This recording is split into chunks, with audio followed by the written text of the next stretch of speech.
एक महत्त्वाची बातमी आहे। मराठी अभिनेते राहुल सोलापूरकर यांनी छत्रपती शिवाजी महाराजांबद्दल आक्षेपार्ह दावा केलाय। एका मुलाखतीत राहुल सोलापूरकर यांनी छत्रपती शिवाजी महाराजांबद्दल दावा केलाय।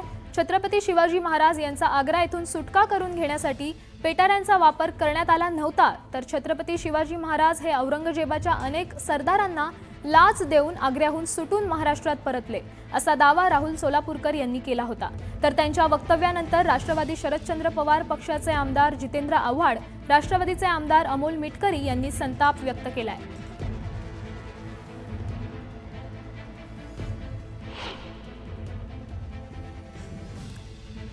या संदर्भातलं एक ट्विट आहे। हिरकणी झालीच नव्हती। हिरकणी नावाचे व्यक्तिमत्व अस्तित्वात नव्हतं। छत्रपती शिवाजी महाराज हे आग्र्याहून लाच देऊन निघाले, अशा पद्धतीनं इतिहासाचं विकृतीकरण करणारा हा राहुल सोलापूरकर कोण महामूर्ख। हा मूर्ख माणूस सध्या महाराष्ट्राला इतिहासाचे डोस पाजतोय। शिवाजी महाराजांची उंची कमी करण्याचा हा अश्लाघ्य प्रयत्न अशा या फडतूस माणसाकडून केला जातोय।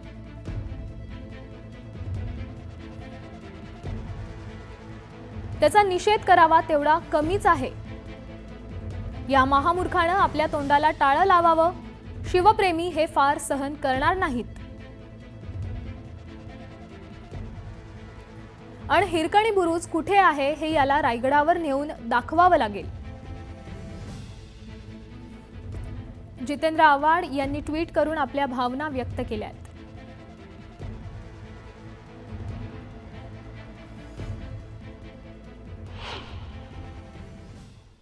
दोन्ही शिवसेना एकत्र झाल्या तर आनंदच होईल, अशी प्रतिक्रिया शिवसेनेचे नेते आनंदराव अडसूळांनी दिली आहे। हा विषय तसा फार जुना आहे, मात्र याला नव्यानं वाचा फोडणं सोपं नाही, असं अडसूळ म्हणाले।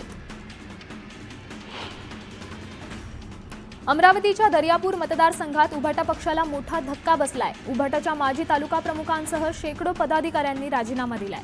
नवनियुक्त्यांमुळे निष्ठावंत शिवसैनिक नाराज असल्याची भावना त्यांनी सांगितली। मनपा निवडणुकीच्या पार्श्वभूमीवर भाजपचे कार्यकारी अध्यक्ष रवींद्र चव्हाणांनी संभाजीनगरचा दौरा केला। यावेळी ठाकरे गटातील काही पदाधिकाऱ्यांनी भाजपमध्ये प्रवेश केला, तर माजी नगरसेवकांसोबतही चव्हाणांनी भेट घेतली।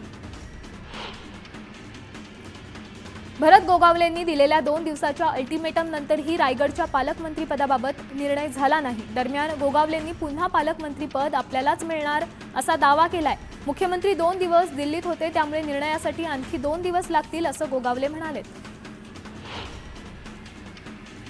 पंतप्रधान नरेंद्र मोदींवर टीका करणारा संजय राऊत मूर्ख माणूस असल्याची जहरी टीका खासदार नारायण राणे यांनी केली आहे। एका बंद खोलीत टीका करणं, निंदा नालस्ती करणं हा राऊतांचा गुण असल्याचंही प्रत्युत्तर नारायण राणेंनी दिलंय। कोथरूडमधील वाहतूक कोंडी सोडवण्यासाठी रस्त्यांचे प्रश्न जलद गतीने मार्गी लावा, असे निर्देश नामदार चंद्रकांत पाटलांनी दिलेत। त्यासाठी सरकारकडून निधी आणणार, अशी ही ग्वाही पाटलांनी दिली आहे। शिर्डीतील दुहेरी हत्याकांडात पोलिसांनी एका संशयित आरोपीला ताब्यात घेतलंय, तर हल्ला झालेल्या 3ऱ्या व्यक्तीवर रुग्णालयात उपचार सुरू आहेत। अद्यापही सर्व आरोपींना अटक करण्यात पोलिसांना यश आलेलं नाहीये। शिर्डी हत्याकांडातील हत्येचा दुसरा व्हिडिओ समोर आलाय। नितीन शेजूळ या कर्मचाऱ्यावर साकुरी परिसरात हल्ला झाला, अनेक वार करून त्याची हत्या करण्यात आली। याच घटनेचं दुसरं सीसीटीव्ही समोर आलंय। पोलिसांकडून सीसीटीव्हीच्या आधारे तपास सध्या सुरू आहे। शिर्डीत झालेल्या हत्याकांडानंतर पालकमंत्री राधाकृष्ण विखे पाटलांनी जिल्हा पोलीस प्रशासन आणि शिर्डीतील गावकऱ्यांसोबत बैठक घेतली। या बैठकीत विखे पाटलांनी संपूर्ण घटनेचा आढावा घेतलाय। शिर्डी हत्याकांड प्रकरणी भाजप नेते सुजय विखेंनी पोलीस अधीक्षकासह राकेश ओलांची भेट घेतली। शिर्डी पोलीस ठाण्यात जात त्यांनी संपूर्ण प्रकरणाची माहिती जाणून घेतली। हलगर्जीपणा करणाऱ्या पोलिसांवर कारवाई करण्याची मागणी यावेळी त्यांनी केली। चेन्नई जोधपूर एक्सप्रेसमध्ये काल बसण्याच्या जागेवरून वाद होऊन एका प्रवाशावर हल्ला करण्यात आला, ज्यात त्याचा मृत्यू झालाय। हा सगळा प्रकार नंदुरबार रेल्वे स्टेशनवर घडला। विशेष म्हणजे या घटनेनंतर नंदुरबार रेल्वे स्टेशनवर सीसीटीव्हीच नसल्याची बाब समोर आली आहे। चेन्नई जोधपूर एक्सप्रेसमध्ये जागेवरून झालेल्या राड्यात एकाचा मृत्यू झाला। दरम्यान या हत्येप्रकरणी जोवर आरोपींना जेरबंद करत नाही तोवर मृतदेह ताब्यात घेणार नाही, असा पवित्रा मृत व्यक्तीच्या कुटुंबियांनी केलाय। नंदुरबार रेल्वे स्टेशनवर सुरू असलेल्या अवैध आणि गोरखधंद्यांना पाठीशी घालण्यासाठी सीसीटीव्ही लावले जात नाहीत का, असा संतप्त सवाल मंत्री जयकुमार रावल यांनी केलाय. रेल्वे दुर्घटनेतील मृतांच्या कुटुंबियांची भेट घेताना रावल यांना अश्रू अनावर झाले. मराठी भाषा संवर्धनासाठी सरकारने मोठा निर्णय घेतला. आता सगळ्या शासकीय, निमशासकीय आणि महापालिका कार्यालयांमध्ये मराठी बोलणं अनिवार्य असणार आहे. मराठीत बोलण्यात नकार दिला तर शिस्तभंगाची कारवाई केली जाणार आहे. राज्यभरात आरटीई शुल्काच्या प्रतिपूर्तीचे तब्बल 2400 कोटी रुपये थकीत आहेत.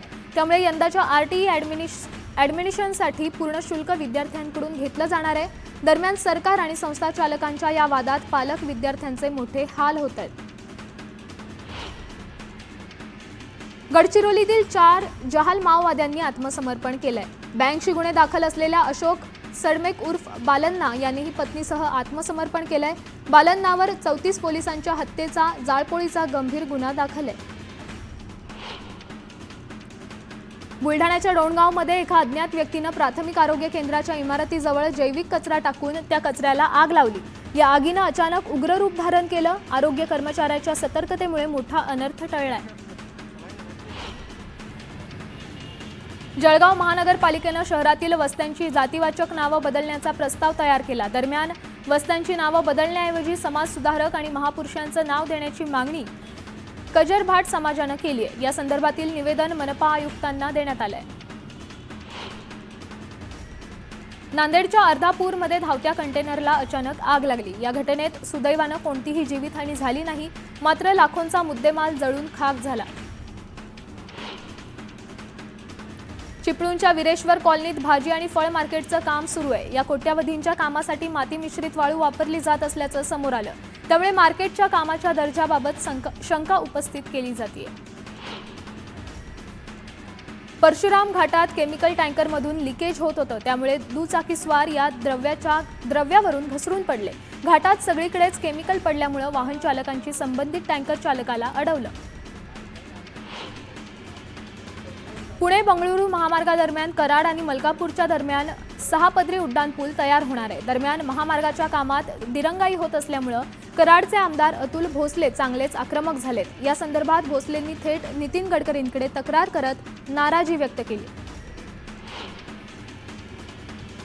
धाराशिवच्या शासकीय वैद्यकीय महाविद्यालय परिसरातील बर्न वॉर्ड दुरुस्तीच्या नावाखाली गेल्या 2 महिन्यांपासून बंद आहे. त्यामुळे इथं असलेल्या रुग्णांना सोलापूरला पाठवलं जात आहे. त्यामुळे हा वॉर्ड लवकरच सुरू करा अशी मागणी नागरिकांनी केली आहे.